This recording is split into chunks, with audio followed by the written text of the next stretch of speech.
జనగణమే తల వంచి నీ సేవకు చినుకై దీవించి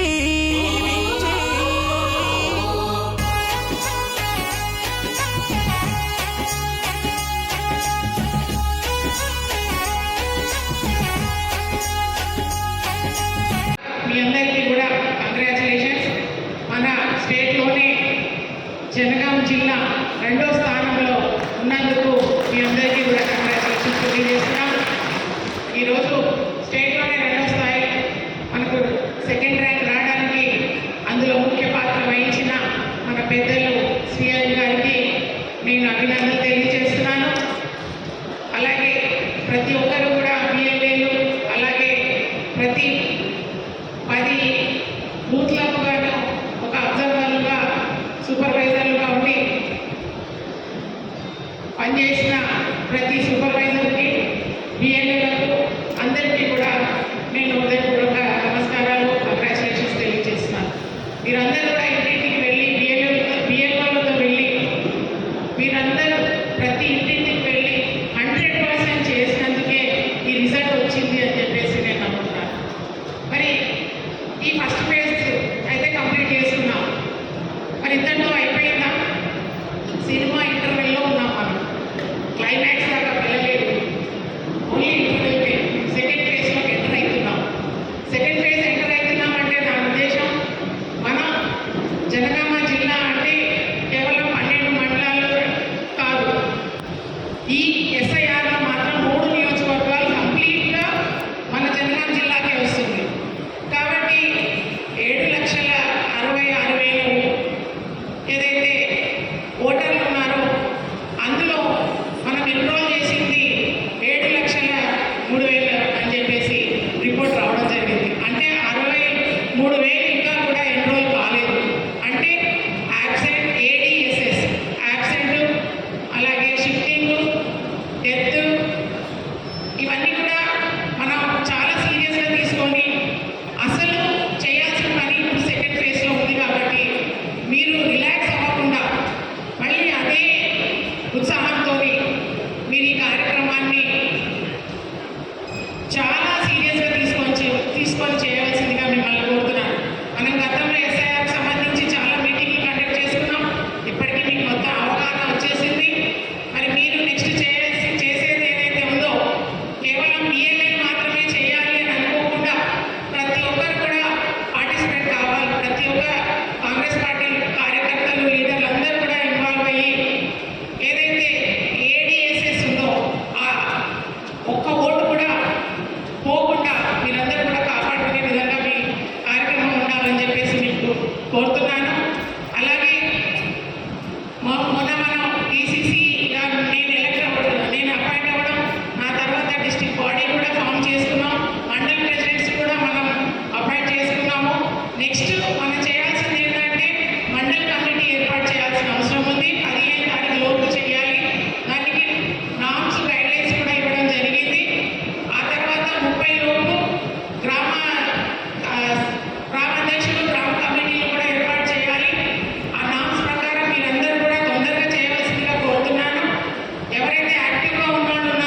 ఎస్ఐడి లాంటి ఒక 4-5 వేలు పోతాయి, షిఫ్ట్ నోట్స్ ఒక 5-6 వేలు పోతాయి, కాబట్టి ఒక 4-5 వేలు మిగులుతాయి.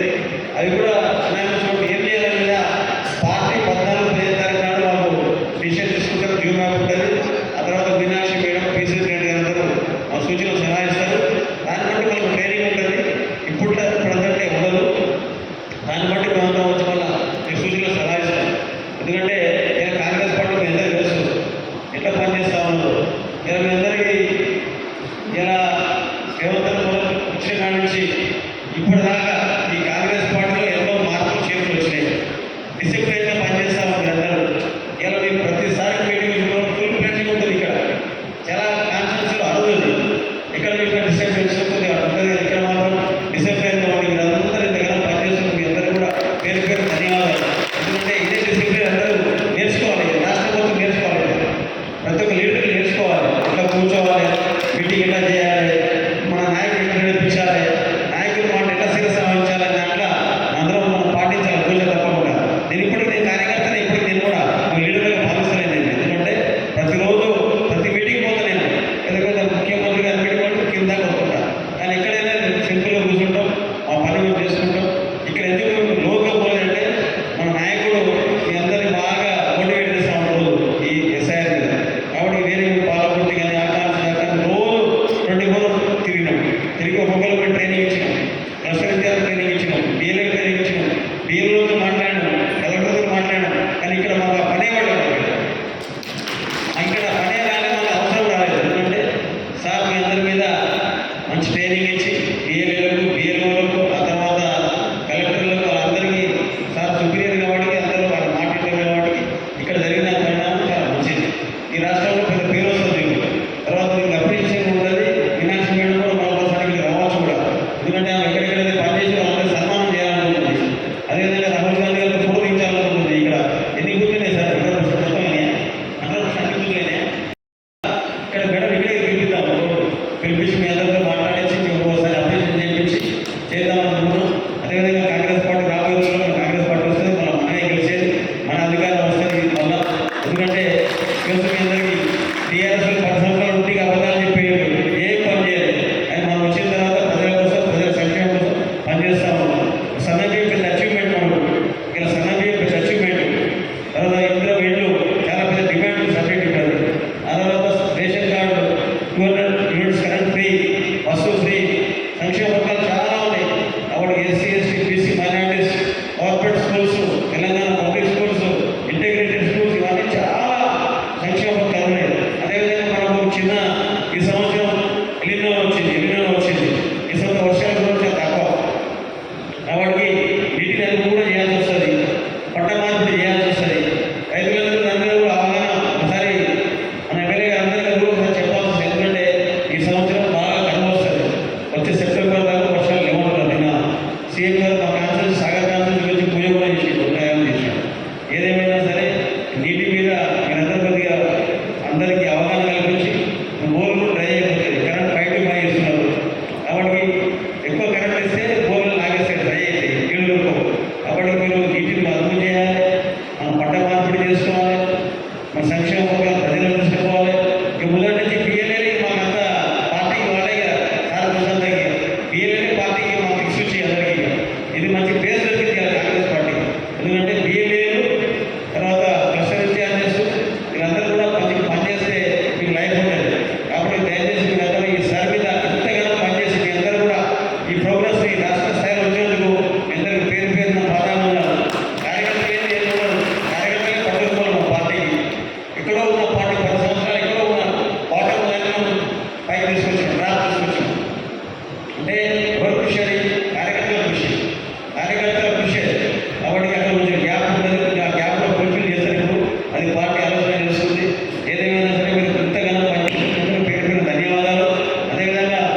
శేషగన్పూర్ నియోజకవర్గం కాంగ్రెస్ పార్టీ విస్తృత స్థాయి సమావేశానికి విశిష్ట అతిథులుగా విచ్చేసిన మన వరంగల్ పార్లమెంట్ పార్టీ వ్యవహారాల సమన్వయకర్త గౌరవనీయులు సోదరుడు శంకర్ నాయక్ ఎమ్మెల్సీ గారు,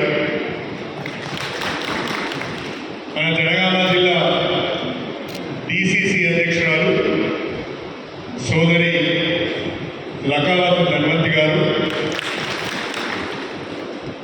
వేదిక పైన మన గణపురం వ్యవసాయ మార్కెట్ కమిటీ చైర్మన్ సోదరి లావణ్య గారు, మున్సిపల్ చైర్పర్సన్ సోదరులు తాటికొండ వినయ్ కుమార్ గారు, జనగామ జిల్లా మరియు హన్మకొండ డిసిసి కమిటీలలో ఉపాధ్యక్షులుగా, ప్రధాన కార్యదర్శులుగా, ఎగ్జిక్యూటివ్ మెంబర్స్గా ఉన్న పార్టీ ప్రతినిధులందరికీ, మాజీ జెడ్పీటీసీలు, మాజీ ఎంపీపీలు, పిఎస్సిఎస్ చైర్మన్లు, ఆలయ కమిటీ చైర్మన్ అందరికీ, సర్ ప్రక్రియలో భాగంగా స్పెషల్ ఇంటెన్సివ్ రివ్యూను జయప్రదం చేయడానికి ప్రత్యేకంగా కృషి చేసిన క్లస్టర్ ఇన్ఛార్జెస్ అందరికీ, అదేవిధంగా గౌరవనీయులైన బూత్ లెవెల్ ఏజెంట్స్ అందరికీ, గ్రామ శాఖ అధ్యక్షులు, గౌరవ సర్పంచులు, ఇందిరమ్మ కమిటీ సభ్యులు, కాంగ్రెస్ పార్టీ కుటుంబ సభ్యులందరికీ, మీడియా మిత్రులకు ప్రతి ఒక్కరికి పేరు పేరున నా హృదయపూర్వకమైన నమస్కారాలు తెలియజేస్తున్నాను. చాలా షార్ట్ నోటీస్లోనే నిన్ననే సాయంకాలం చెప్పాను, ఈరోజు సమావేశం ఉన్నది, నిన్నటితో సర్ ప్రక్రియ ముగిసింది కాబట్టి ఈరోజు సమావేశం పెట్టుకోవాలనే ఉద్దేశంతో సర్ ప్రక్రియ మొదటి ఫేజ్ ముగిసింది కాబట్టి ఈరోజు సమావేశం పెట్టుకోవాలని మీ అందరికీ సమాచారం ఇస్తే పెద్ద సంఖ్యలో తరలి వచ్చిన కాంగ్రెస్ పార్టీ కుటుంబ సభ్యులందరికీ మరొకసారి నా నమస్కారాలు తెలియజేస్తున్నాను. ప్రధానంగా సర్ ప్రక్రియలో భాగంగా ఓటర్ల నమోదు కార్యక్రమంలో భాగంగా శేషగన్పూర్లో 291 పోలింగ్ బూత్స్ ఉన్నాయి. ఈ 291 పోలింగ్ బూత్స్లకు మన 291 మంది బిఎల్ఏ బూత్ లెవెల్ ఏజెంట్స్ ఏర్పాటు చేస్తున్నాం. వాళ్ళతో పాటుగా దాదాపు ఒక 80 మందిని క్లస్టర్ ఇన్ఛార్జెస్గా ఏర్పాటు చేస్తున్నాం. మరి booth level agents, cluster in-charges, గ్రామ స్థాయిలో ఉన్న పార్టీ కార్యకర్తలు, సర్పంచులు, గ్రామ శాఖ అధ్యక్షులు అందరూ కలిసి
సర్ ప్రక్రియలో ఏ రకంగా దాన్ని మళ్ళీ మనము టేకప్ చేయాలన్నది వివరంగా రాష్ట్ర పార్టీ నుంచి మనకు ఆదేశాలు వస్తాయి. అది వచ్చిన తర్వాత మనం ప్రొసీడ్ కావడానికి అవకాశం ఉంటుంది అని చెప్పి ఈ సందర్భంగా మీ అందరికీ సవినయంగా తెలియజేసుకుంటున్నాం. ప్రధానంగా దాదాపుగా అన్ని మండలాలు చాలా బాగా పెర్ఫామ్ చేసినాయి. ఉదాహరణకు శ్రీపూర్ మండలం 33,000 ఓట్లు ఉంటే దాదాపు 31,400 ఓట్లు వాళ్ళు డిజిటలైజ్ చేయగలిగింది. అంటే 95% మన నియోజకవర్గంలో శ్రీపూర్ మొదటి స్థానంలో ఉన్నారు. ఆ తర్వాత లింగాలగన్పూర్ 32,727 ఓట్ల కాలం 31,000 ఓట్లు డిజిటలైజ్ చేశారు. వీళ్ళు 94% తోని రెండవ స్థానంలో ఉన్నారు. మిగతా వాళ్ళందరూ కూడా 93.5, 93.25 అట్లా అందరూ కూడా 93 పైనే ఉన్నారు. 93కి దిగువన ఇవ్వలేదు. అందుకు అన్ని మండలాలకు సంబంధించిన పార్టీ శ్రేణులను హృదయపూర్వకంగా నేను అభినందిస్తున్నానని చెప్పి ఈ సందర్భంగా సవినయంగా తెలియజేసుకుంటున్నాను. 10వ తారీఖు మొదటి దశ సర్ ప్రోగ్రాం అయిపోయింది. 17వ తారీఖు నాడు voter list draft voter list publish చేస్తారు. ఆ డ్రాఫ్ట్ ఓటర్ లిస్టు పబ్లిష్ చేసిన తర్వాత బూతుల వారీగా ఎలక్షన్ కమిషన్ ఆఫ్ ఇండియా ప్రచురించిన ఓటర్ లిస్టు మీకు పంపిస్తారు. ఒక్కసారి బూత్ లెవెల్ ఓటర్ లిస్టు మీకు వచ్చిన తర్వాత ఆ ఓటర్ లిస్టును పరిశీలించి మీ బూత్ పరిధిలో ఏమైనా ఓట్లు మిస్ అయినాయా, ఏమైనా అనామలీస్ ఉన్నాయా, ఏమైనా స్పెల్లింగ్ మిస్టేక్స్ ఉన్నాయా, ఆ తప్పులు ఏమైనా ఉన్నాయా సవరించుకునే అవకాశం వస్తుంది. నెంబర్ 1. నెంబర్ 2, ఆగస్టు 15 తర్వాత ఫామ్ 6 ఉపయోగించుకొని 18 సంవత్సరాలు పూర్తయిన వాళ్ళందరికీ కొత్తగా మనము ఎన్యుమరేషన్ చేయించవలసి వస్తుంది. కొత్త ఓటర్లుగా వాళ్ళను నమోదు చేయించవలసి వస్తుంది. ఎక్కడైతే చిన్న చిన్న మిస్టేక్స్ ఉన్నాయో, అవకతవకలు ఉన్నాయో వాటన్నిటి కూడా ఫామ్ 8 ద్వారా సరి చేసుకోవాల్సిన అవసరం ఉంటుంది. ఏమైనా తప్పుడు ఓట్లు నమోదైతే ఫామ్ 7 ద్వారా వాటిని డిలీషన్కు అప్లై చేయవలసి వస్తుంది. ఆగస్టు 15 నుండి సెప్టెంబర్ 17 వరకు అంటే దాదాపు మరొక నెల సర్ ప్రక్రియ రెండవ ఫేజ్ ఉంటుంది. మొదటి ఫేజ్లో ఉన్నంత కష్టం ఉండదు. రెండవ ఫేజ్లో మాత్రము booth level agents voter list ఇచ్చిన తర్వాత ఆ ఓటర్ లిస్టులో అన్ని పేర్లు సరిగా ఉన్నాయా లేవా, ఏమన్నా తప్పిపోయినాయా, అర్హత ఉండి పేరు రాని వాళ్ళు ఎవరైనా ఉన్నారా, ఆ తర్వాత 18 సంవత్సరాల నుండి ఓటర్లుగా నమోదు చేసుకునే వాళ్ళు ఎవరైనా ఉన్నారా, వాళ్ళందరినీ కూడా గుర్తించి వాళ్ళను ఓటర్లుగా నమోదు చేయవలసిన అవసరం ఉన్నది అని చెప్పి నేను మీ అందరికీ సవినయంగా తెలియజేసుకుంటున్నాను. రెండవ దశ ఓటర్ ప్రక్రియ పూర్తయిన తర్వాత మనం రాష్ట్రంలోనే స్పెషల్ ఇంటెన్సివ్ రివ్యూలో ఓటర్ల నమోదు ప్రక్రియలో మనం మొదటి స్థానంలో ఉండాలి అని చెప్పి నేను ఈ సందర్భంగా మీ అందరికీ విజ్ఞప్తి చేస్తున్నాను. తెలంగాణలోని 33 జిల్లాలలో యాదాద్రి భువనగిరి జిల్లా మొదటి స్థానంలో ఉన్నది. అదేవిధంగా మన జనగామ జిల్లా రెండవ స్థానంలో ఉన్నది. యాదాద్రి భువనగిరి జిల్లాలో ఒక నియోజకవర్గం మనకంటే కొంచెం ముందున్నది. రాష్ట్రంలో మనము రెండవ స్థానంలో ఉన్నాం. మనం మొదటి స్థానంలోకి రావాలి. వచ్చే విధంగా అందరం కూడా కలిసి పనిచేద్దామని చెప్పి నేను మీ అందరికీ కూడా సవినయంగా తెలియజేసుకుంటున్నాను.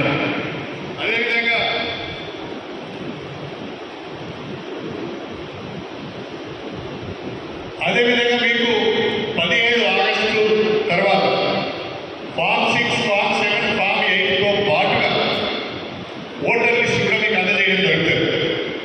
దాని ఆధారంగా ఇంకా ఏమైనా కొత్త ఓటర్లను నమోదు చేసే ప్రయత్నం చేయాలని చెప్పి నేను మీ అందరికీ సవినయంగా తెలియజేసుకుంటున్నాను. ఇతర ప్రాంతాలకు వెళ్ళిన వాళ్ళు దాదాపు 5,000 మంది ఉన్నారు.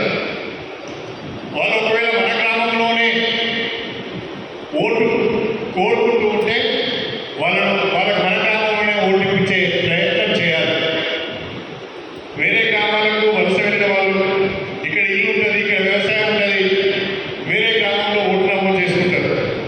అలాంటి వాళ్ళని కూడా మనము మన గ్రామంలోనే ఓటు ఉండే విధంగా వాళ్ళకు నచ్చజెప్పే ప్రయత్నం చేయాలని చెప్పి కూడా నేను ఈ సందర్భంగా సవినయంగా కోరుకుంటున్నాను.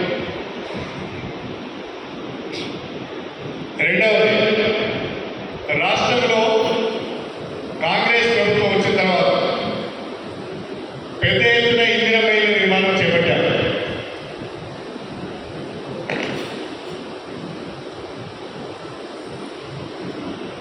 ఏవైతే మనం డిజిటలైజ్ చేయలేదో దాంట్లో చనిపోయిన వాళ్ళు 4,663, వేరే ఊళ్ళకు వలస వెళ్ళిన వాళ్ళు 9,413, పెద్ద నెంబర్ ఉన్నది. డౌట్ఫుల్ ఎంట్రీస్ ఉన్న వాళ్ళు 2,631, యాబ్సెంటీస్ 349, మొత్తంగా 17,056 మంది. వీటిని మళ్ళీ ఏ రకంగా ట్యాకిల్ చేయాలనేది రెండో సమావేశంలో మాట్లాడుకున్నాం. రాష్ట్రంలో కాంగ్రెస్ ప్రభుత్వం అధికారంలోకి వచ్చిన తర్వాత మన ప్రియతమ నాయకుడు రేవంత్ రెడ్డి గారు ముఖ్యమంత్రిగా పదవి బాధ్యతలు చేపట్టిన తర్వాత దేశంలో ఎక్కడ లేని విధంగా ఇందిరమ్మ రాజ్యంలో పేదవాళ్లకు స్వంతింటి కళను సాకారం చేయాలనే ఉద్దేశంతో ఇందిరమ్మ ఇళ్ల పథకానికి శ్రీకారం చుట్టడం జరిగింది. మొదటి విడతలో 22,500 కోట్ల రూపాయల ఖర్చుతో 4,50,000 ఇళ్లు మంజూరు చేశారు. ప్రతి నియోజకవర్గానికి 3,500 ఇళ్లు ఇచ్చారు. రెండవ విడతలో దాదాపుగా 2,50,000 ఇళ్లు మంజూరు చేశారు. ఈ 2,50,000 ఇళ్లకు 17,500 కోట్ల రూపాయల ఖర్చుతో మంజూరించారు. అంటే మొత్తంగా 4,500,000, 2,00,000, మొత్తం 7 లక్షలు. 7 లక్షలకు గాను 35,000 కోట్ల రూపాయలు ఇందిరమ్మ పథకం పైన మన ప్రభుత్వం ఖర్చు పెట్టబోతున్నారు. మొదటి విడత 3,000 ఇళ్ళు ఇచ్చారు, రెండో విడత 2,000 ఇళ్ళు ఇచ్చారు.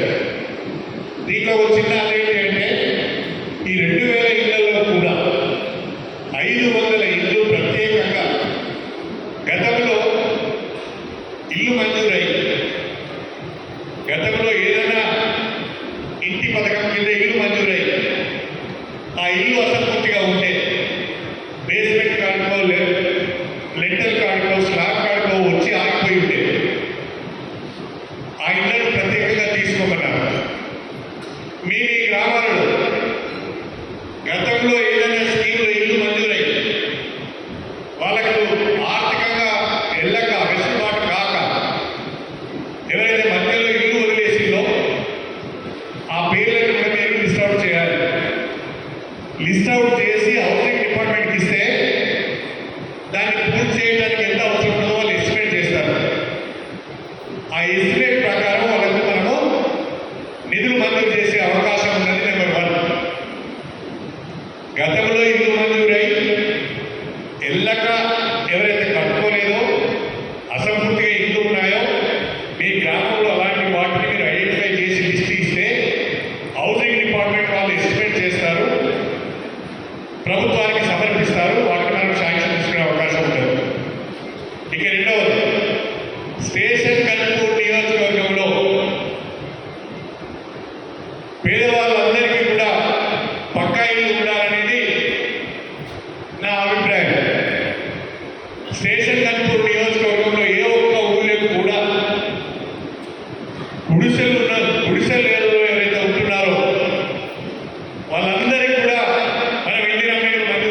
మండల పార్టీ అధ్యక్షుల ద్వారా గ్రామ శాఖల అధ్యక్షులకు కానీ సర్పంచులకు కానీ దాన్ని అందజేస్తాం.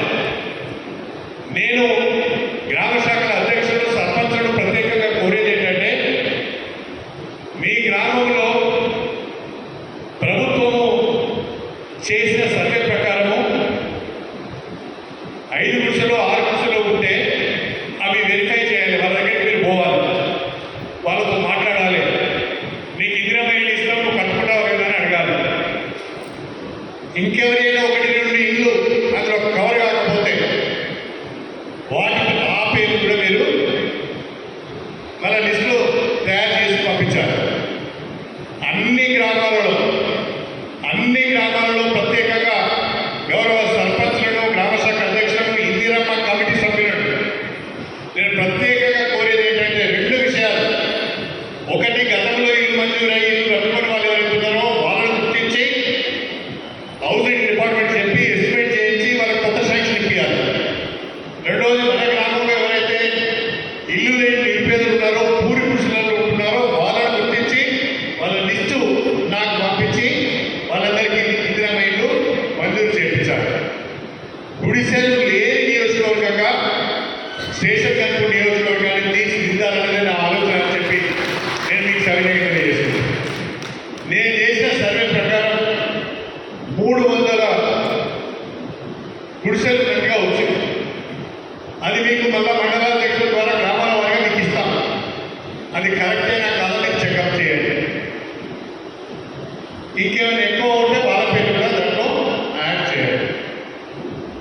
మూడవది, మొదటి విడతలో ఇచ్చిన ఇందిరమ్మ ఇళ్లలో 50% ఇల్లు మాత్రమే పూర్తయినాయి. ఇంకా చాలా ఇళ్ళు పూర్తి కాలేదు. ఆషాఢం రేపు 11వ తారీఖు అయిపోతుంది. శ్రావణం వస్తున్నది, మంచి రోజులు వస్తున్నాయి. ఈ శ్రావణంలో అందరూ కూడా వాళ్ళ ఇళ్లను పూర్తి చేసుకొని గృహప్రవేశాలు చేసే విధంగా మా సర్పంచులు, మా గ్రామ శాఖ అధ్యక్షులు కృషి చేయాలి, వాళ్ళను ప్రోత్సహించాలని చెప్పి నేను ప్రత్యేకంగా కోరుతున్నాను. ఏ గ్రామంలోనైతే ఇళ్ల నిర్మాణం వేగంగా జరగడం లేదు, ఏ గ్రామంలోనైతే సర్పంచ్ ఇళ్ల నిర్మాణం గురించి పట్టించుకోవడం లేదో వాళ్ళకి ఇల్లు మన అయితే మా ఊళ్ళో చాలా డిమాండ్ ఉంది. పేదవాళ్ళకి ఉన్నారు, మాకు ఇల్లు కావాలంటే ముందు ఇచ్చిన ఇళ్లను పూర్తి చేయాలని చెప్పి నేను కోరుతున్నాను. ఇక 4వది, మనకి 291 బూతులు ఉన్నాయి. మనకి ఇప్పుడు వచ్చిన 1500 ఇళ్లను చూస్తే బూత్కు 5 ఇళ్ళు వస్తాయి. ఒక్కొక్క బూత్కు 5 ఇళ్ళు మాత్రమే వస్తాయి. కానీ నేనేదో అవస్థ పడతాను. నేను ముఖ్యమంత్రి గారిని బతిలాడతా, బామలతో 4 సార్లు పోతా, ఇంకా 500 1000 ఇళ్ళు అదనంగా తెస్తాను. నేను ఈరోజు ఇక్కడున్న ఇందిరమ్మ కమిటీ సభ్యులను, గ్రామ సర్పంచ్ గారిని, గ్రామ కమిటీ అధ్యక్షుడిని మీరు కూర్చొని ప్రతి బూత్కు 10 మంది లబ్ధిదారుల పేరు నాకు ఇవ్వాలని చెప్పి నేను ఈ సందర్భంగా కోరుతున్నాను. అంతకంటే ఎక్కువ ఇచ్చే పరిస్థితి కనిపించడం లేదు. ప్రతి బూత్కు 10 మంది లబ్ధిదారుల పేరు నాకు ఇవ్వాలి. ఆ 10 మంది లబ్ధిదారుల పేరులోనే గుడిసెల పేర్లు కూడా ఉండాలి. ఐవేరు ఈ వేరు కావు. ఒక ఊరికి 10 ఇళ్ళు ఇస్తున్నామంటే ఆ ఊళ్ళో ఒక 3 గుడిసెలలో ఉంటే ఆ 3 పేర్లు ముందుగా పెట్టి ఇంకొక 7 పేర్లు పెంకుటిల్లో ఉన్నోళ్ళు, రేకులలో ఉన్నోళ్ళు, కవర్లు కప్పుకుని ఉన్నోళ్ళు, అసలే ఇల్లు లేని వాళ్ళు ఎవరైతున్నారో వాళ్ళకి ఇవ్వాలి. నేను మీ అందరినీ కోరుతున్నా, గౌరవ సర్పంచులు, మళ్ళీ చెప్తున్నా, గౌరవ సర్పంచులు, గ్రామ శాఖల అధ్యక్షులు, ఇందిరమ్మ కమిటీ సభ్యులు, మీరందరూ కూడా ఖచ్చితంగా 10 రోజుల లోపల బూత్కు 10 మంది చొప్పున లబ్ధిదారుల పేర్లు నాకు ఇవ్వాలని చెప్పి నేను ఈ సందర్భంగా కోరుతున్నాను. ఆ 10 మంది లబ్ధిదారులలో తప్పనిసరిగా మీ గ్రామంలో గుడిసెలు ఉంటే వాళ్ళ పేర్లు కూడా ఉండాలి. ఒకవేళ మీరు 10 పేర్లు ఇచ్చి వెరిఫికేషన్లో 1-2 పేర్లు కొట్టుడు పోతే నాకు సంబంధం లేదు. బాధ్యత మీది. అర్హులైన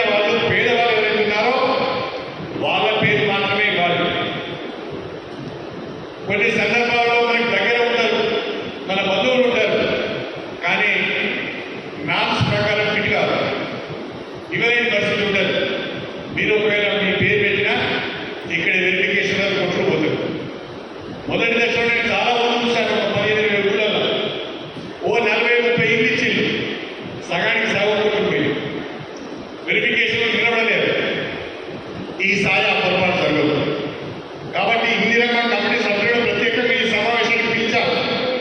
ఎందుకు పిలిచాము అంటే రెండవ విడత మొదటి విడత ఇళ్ల నిర్మాణం వేగం పెంచాలని, రెండవ విడత లబ్ధిదారుల పేరు ఎంపిక చేయాలని, ఎవరైతే గుడిసెలలో ఉన్నారో వాళ్ళ పేర్లను ప్రాధాన్యతలో తీసుకోవాలని, గతంలో ఇల్లు మంజూరై అసంపూర్తిగా వాళ్ళ పేర్లను కూడా ఇవ్వాలని చెప్పి ఆ విషయం తెలియాలని చెప్పి మీ అందరినీ కూడా ఆహ్వానించడం జరిగింది.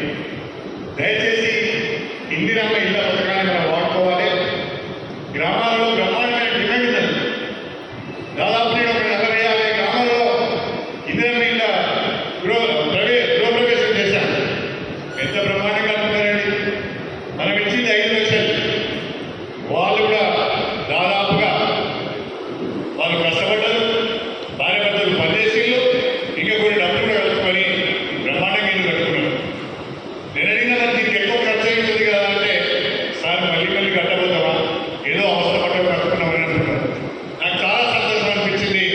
ఇందిరమ్మ ఇళ్ళకి మంచి డిమాండ్ ఉన్నది, మంచి ఆదరణ ఉన్నది. ప్రభుత్వం ప్రవేశపెట్టిన అతి గొప్ప పథకం ఇందిరమ్మ ఇళ్ళ పథకం అని చెప్పి సందర్భంగా మీ అందరికీ తెలియజేయలేదు. దీన్ని మనందరూ ఉపయోగించుకోవాలి. ఇక మూడవది, ఆగస్టు 15 నుంచి రేపు ఆగస్టు 15 నాడు మన ప్రియతమ ముఖ్యమంత్రి రేవంత్ రెడ్డి గారు సంగారెడ్డిలో డిజిటలైజ్డ్ రేషన్ కార్డ్స్ డిస్ట్రిబ్యూట్ చేస్తున్నారు. రాష్ట్రంలో 1,05,00,000 కుటుంబాలకు డిజిటలైజ్డ్ రేషన్ కార్డ్స్ ఇస్తున్నారు. వాటి ద్వారా రాబోయే రోజుల్లో ఆ ఇంటికి రావాల్సిన ప్రభుత్వ పథకాలు కానీ, సంక్షేమ పథకాలు కానీ, అభివృద్ధి ఫలాలు కానీ అందే అవకాశం ఉంటుంది. ప్రతి గ్రామంలో సర్పంచులు ప్రత్యేకంగా సమావేశాన్ని ఏర్పాటు చేసి బ్రహ్మాండంగా ఆ విలేజ్ సెక్రటరీనో, ఆర్డీఓనో, డిప్యూటీ తహసీల్దార్ ఎవరో మీ దగ్గరికి వస్తారు. ఒక సమావేశాన్ని ఏర్పాటు చేసి వాళ్ళందరికీ కూడా మీరు డిజిటలైజ్ రేషన్ కార్డ్స్ మీ చేతి మీద ఇవ్వాలని చెప్పి నేను కోరుతున్నాను. ఎవరో అధికారి వస్తాడు, ఇస్తాడు, పోతాడు కాదు. ఆ డిజిటలైజ్ కార్డ్స్ మన సర్పంచుల చేతుల మీదుగా లబ్ధిదారులకు అందజేయాలని చెప్పి నేను ప్రత్యేకంగా కోరుతున్నాను. ఎందుకు కోరుతున్నానంటే ఈరోజు రేషన్ షాప్ ద్వారా మనం సన్నబియ్యం ఇస్తున్నాం. దేశంలో ఎక్కడ లేని విధంగా 3,10,00,000 మందికి సంవత్సరానికి 13,500 కోట్ల రూపాయల ఖర్చుతోని మనం సన్నబియ్యం ఇస్తున్నాం. ప్రజలు చాలా సంతోషంగా ఉన్నారు. నేను గ్రామానికి వెళ్ళినప్పుడు అడుగుతున్నాను, మీ గ్రామంలో సన్నబియ్యం ఎంతమందికి వస్తున్నాయి చేతులు ఎత్తాడంటే అందరూ చేతులు ఎత్తుతారు, ఎవరు కూడా మిగలేదు. ఆ రకంగా సన్నబియ్యం ప్రతి ఇంటికి వస్తున్నాయి. కాంగ్రెస్ ప్రభుత్వాన్ని వాళ్ళు తలుచుకుంటున్నారు, కడుపు నిండా తింటున్నారు. కాబట్టి ఈ డిజిటల్ రేషన్ కార్డు ద్వారా మీరు ఇచ్చేటప్పుడు వాళ్ళకి చెప్పాలి, ఇగో ఈ డిజిటల్ రేషన్ కార్డు ఉన్న వాళ్ళకు సన్నబియ్యం వస్తాయి, ప్రభుత్వ పథకాలు వస్తాయి, దీన్ని జాగ్రత్త పెట్టుకోమని చెప్పాలి. రేపు సీఎంఆర్ఎఫ్ కావాలన్నా, రేపు ఎల్ఓసి కావాలన్నా, ఏ రకమైన సహకారం కావాలన్నా ఇప్పటి వరకు మనం రేషన్ కార్డు పైన ఆధారపడదు. రేపటి నుంచి డిజిటల్ రేషన్ కార్డును వాళ్ళు చూపించవలసిన అవసరం ఉంటుంది. కాబట్టి మీరందరూ తప్పకుండా ఆ డిజిటల్ రేషన్ కార్డు వాళ్ళకి అందజేయాలని చెప్పి నేను ఈ సందర్భంగా మీ అందరినీ కూడా హృదయపూర్వకంగా కోరు.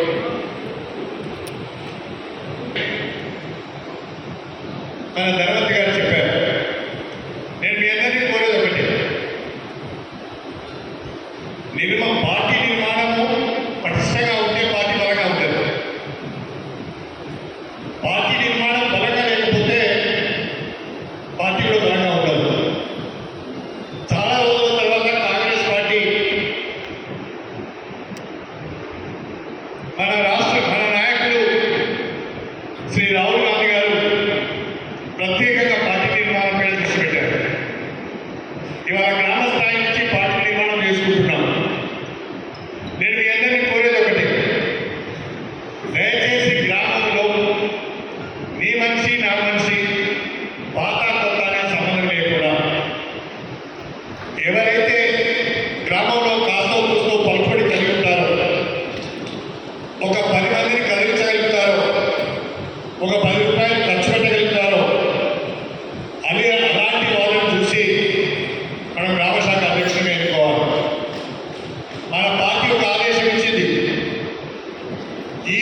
వరకు ఉన్న గ్రామ కమిటీలన్నీ కూడా రద్దవుతున్నాయి.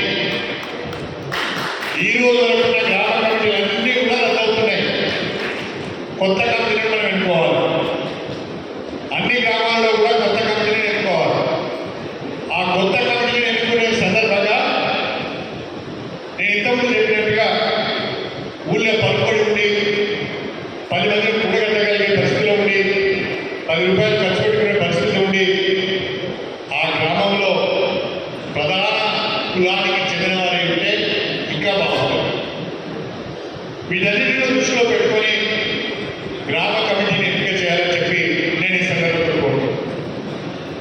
మండల కమిటీలు, గ్రామ కమిటీలు ఎంత పారదర్శకంగా, ఎంత పటిష్టంగా వేసుకుంటే మనకు అంత మంచిది.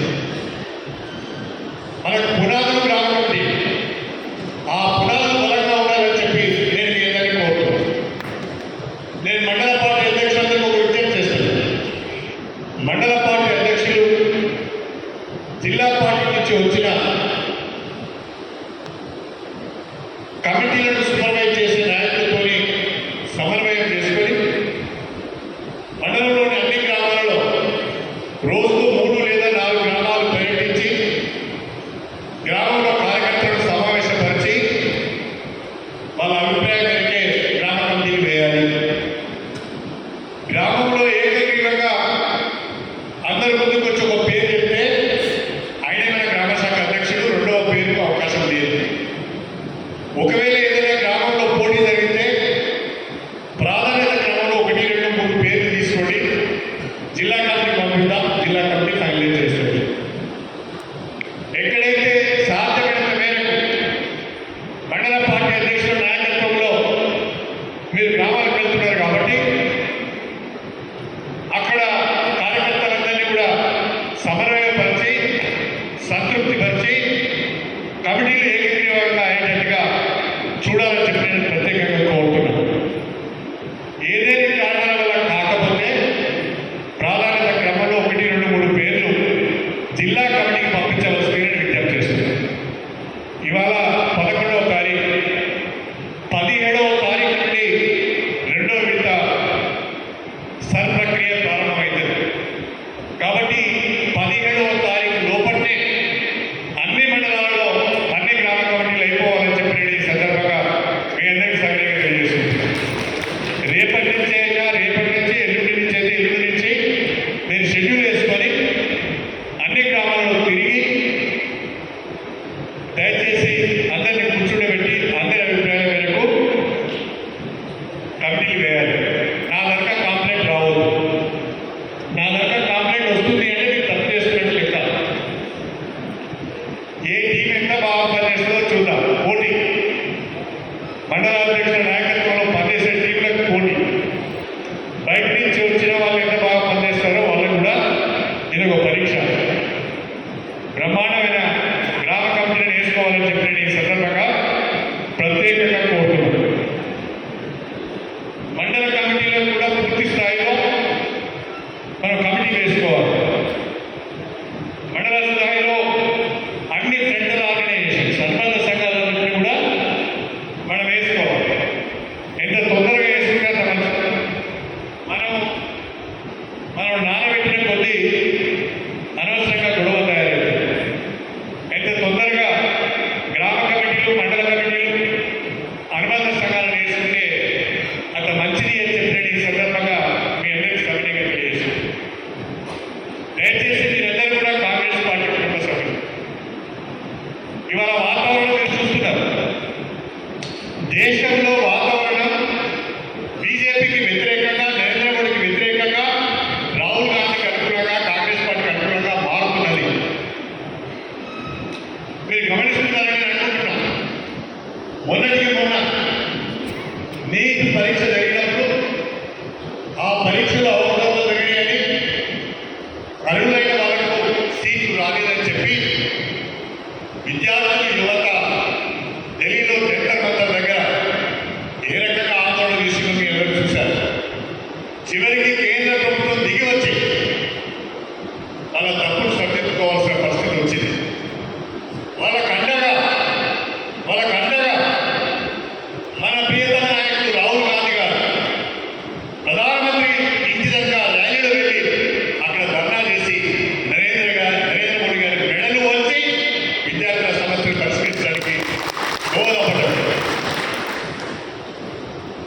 ఇవాళ జార్ఖండ్లో ఉద్యమం జరుగుతున్నది. అదేవిధంగా బీహార్లో ఉద్యమం జరుగుతున్నది. బీహార్లో మొన్నటికి మొన్న ఎవరైతే బీజేపీ జాతీయ అధ్యక్షుడు ఆయన ఖాళీ చేసిన అసెంబ్లీ స్థానంలో ఒక ఇండిపెండెంట్గా పోటీ చేసిన వ్యక్తి గెలిచాడు. కిషోర్ అనే వ్యక్తి గెలిచాడు. ప్రశాంత్ కిషోర్ అంటే ఎన్నికల నియమావళి ఎన్నికల గురించి అనలిస్ట్ ఆయన అక్కడ ఆయన గెలవడం జరిగింది.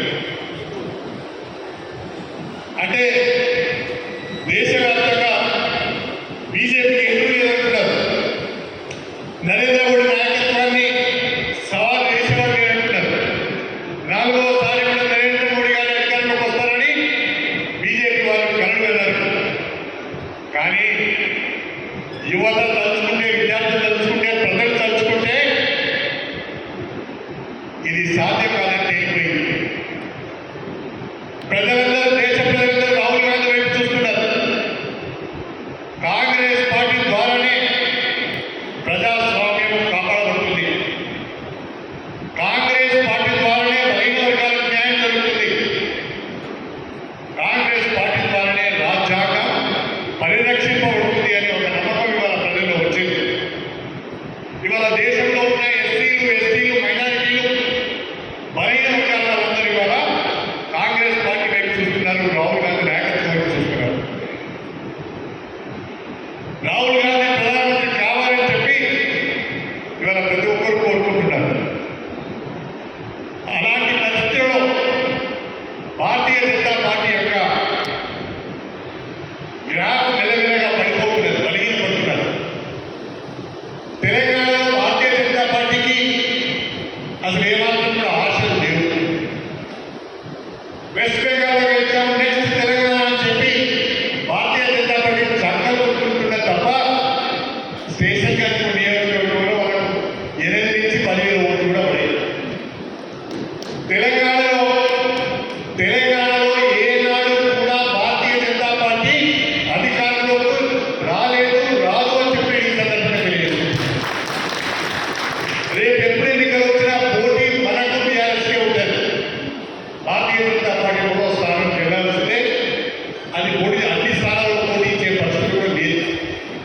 కాబట్టి భారతీయ జనతా పార్టీ యొక్క వాళ్ళ ఎన్నో ఉత్తర కుమార ప్రజలు కాదు, అదిగో వచ్చే ఇదిగో వచ్చే అని చెప్పి ఇసరున్న రీతిలో మాట్లాడుతున్నారు. కొన్ని పట్టణ ప్రాంతాలకు, కొన్ని ప్రాంతాలకు పరిమితమైళ్ళు.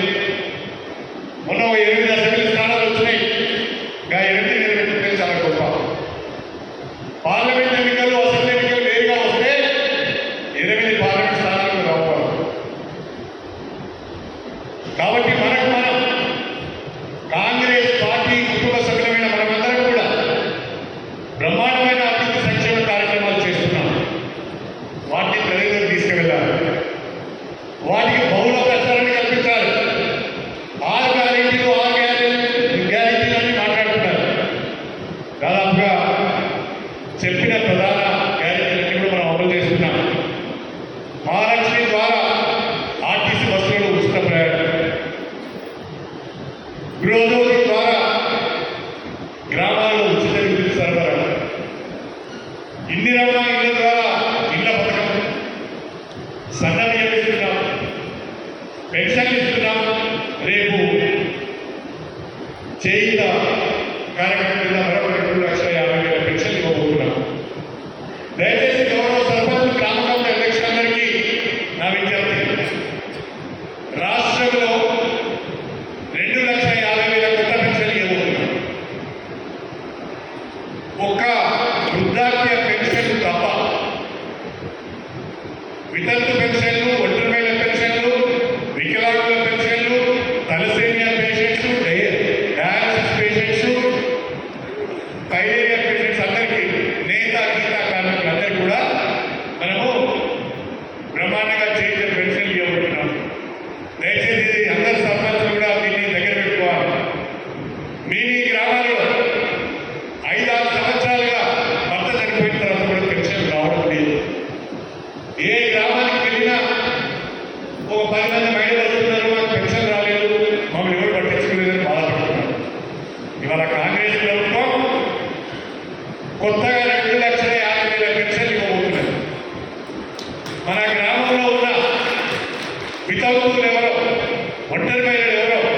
వికలాంగులు ఎవరో, నేతా గీత కార్మికులు ఎవరో, అదేవిధంగా డయాలసిస్ కానీ, తలసేమే కానీ,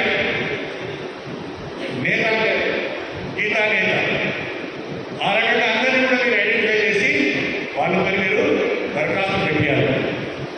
ఆధార్ కార్డు ఉండాలి, రేషన్ కార్డు అని చేయాలి. ఆ రకంగా అప్లికేషన్ ఫామ్ కూడా ఉంది. దీంట్లోనే అప్లికేషన్ ఫామ్ ఉంది. ఏ స్కీమ్లకు అప్లై చేసుకోవాలి దీంట్లోనే ఉంది. మన ప్రభుత్వం చేస్తున్నాం, దయచేసి అన్ని సంక్షేమ పథకాలు అమలు చేస్తున్నాం, బ్రహ్మాండమైన అభివృద్ధి కార్యక్రమాలు చేస్తున్నాం. మన నియోజకవర్గంలో పంచాయతీరాజ్ హ్యాండ్ రోడ్స్ కింద 23 రోడ్లు వచ్చినాయి, 140 కోట్లు. R&B హ్యాండ్ రోడ్స్ కింద 12 రోడ్లు వచ్చినాయి, 180 కోట్లు. మన ఒక్క శ్రీశంకరపూర్ నియోజకవర్గానికి హ్యాండ్ రోడ్ల కింద R&B పంచాయతీరాజ్ కలిపితే 400 కోట్ల రూపాయలు వచ్చింది. 400 కోట్లు.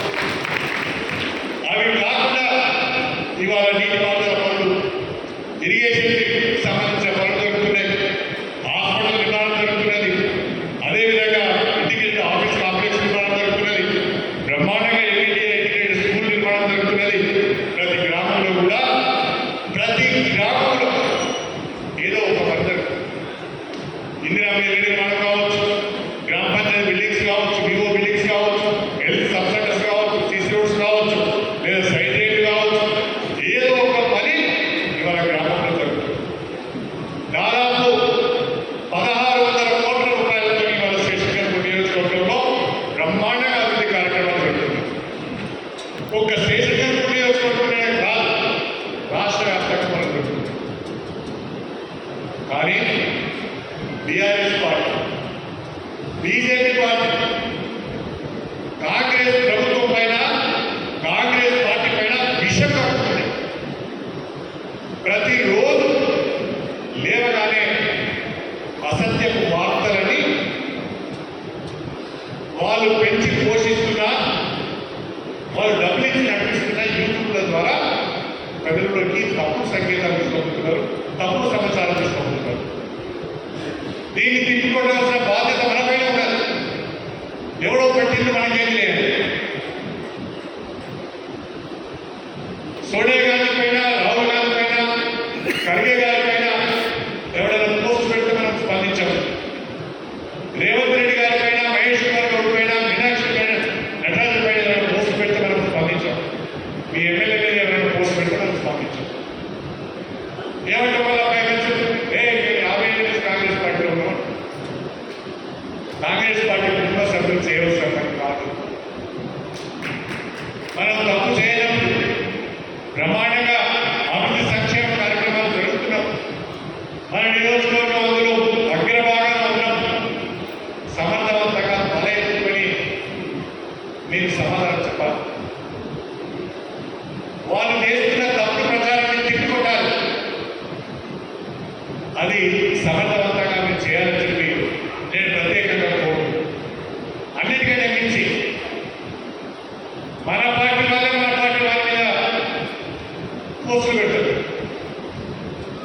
ఒక గ్రామంలో 2 గ్రూపులు ఉంటాయి, ఈ గ్రూప్ వారి మీద, ఆ గ్రూప్ ఈ గ్రూప్. ఒక మండలంలో ఒక నాయకుడు అంటే పడదు, ఆ నాయకుడు ఎక్కువ నాయకుడు, ఈ నాయకుడు ఎక్కువ. ఇది మధ్య నేనైతే సహించాను. ఎవరైతే కాంగ్రెస్ పార్టీలో ఉంటూ కాంగ్రెస్ పార్టీకి నష్టం చేసే విధంగా కాంగ్రెస్ పార్టీ నాయకులు ఎవరైతే పోస్టింగ్లు పెట్టుకున్నారో వాళ్ళు పార్టీలో ఉన్నా ఒకటే చేస్తున్నారు. ఎవరైతే పార్టీ డ్యామేజ్ చేస్తున్నారో వాళ్ళు ఉన్నా ఒకటే, లేకున్నా ఒకటే. దయచేసి మీరందరూ గమనించాలని చెప్పారు. మండల పార్టీ ప్రెసిడెంట్స్ చాలా చురుకుగా పనిచేయాలి. ఎక్కడ ఈ రకమైన, ఏ గ్రామంలో ఈ రకమైన పరిస్థితి ఉంది,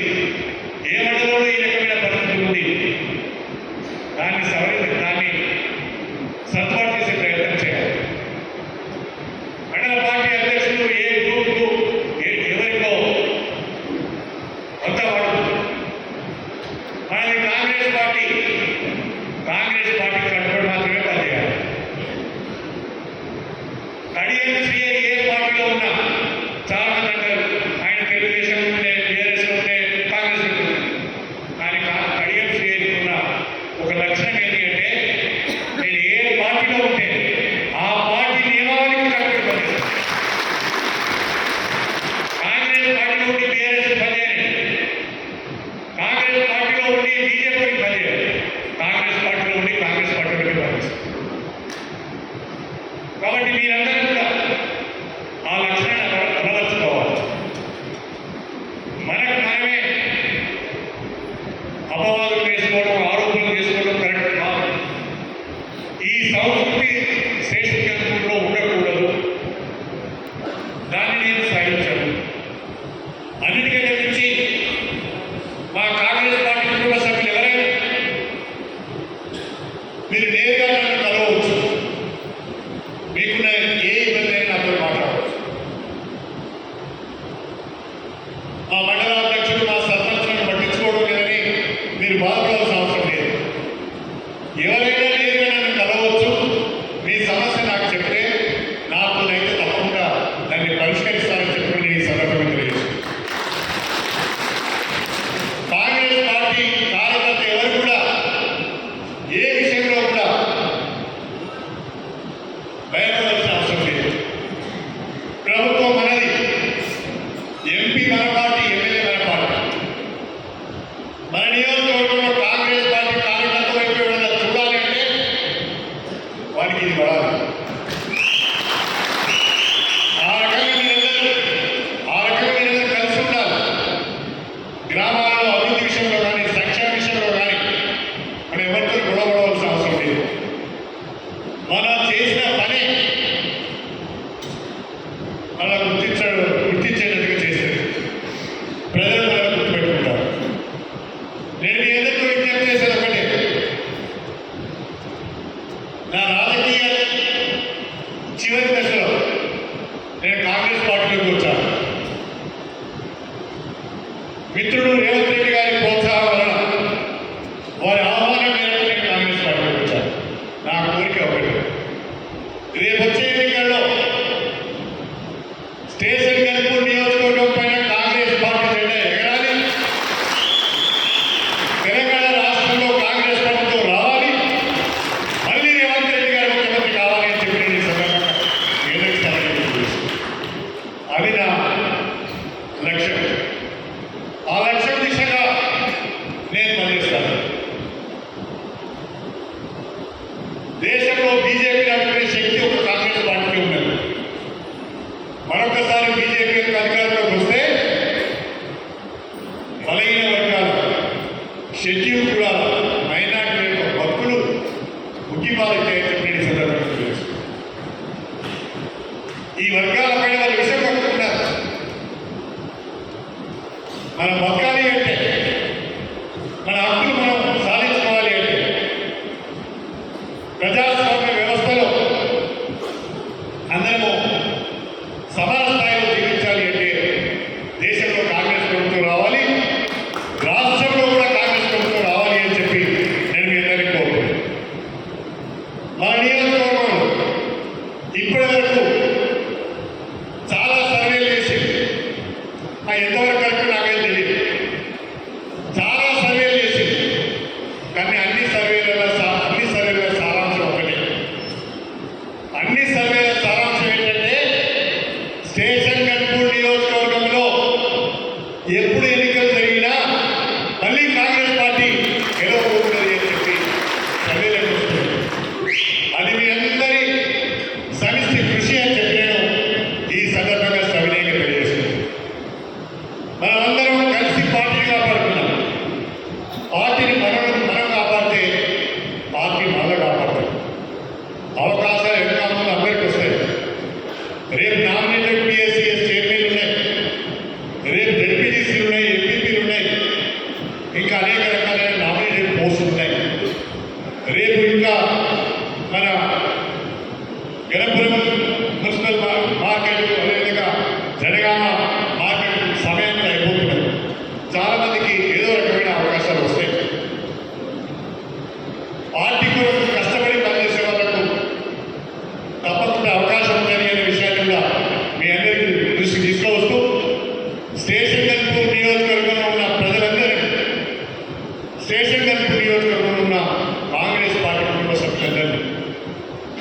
రెప్ప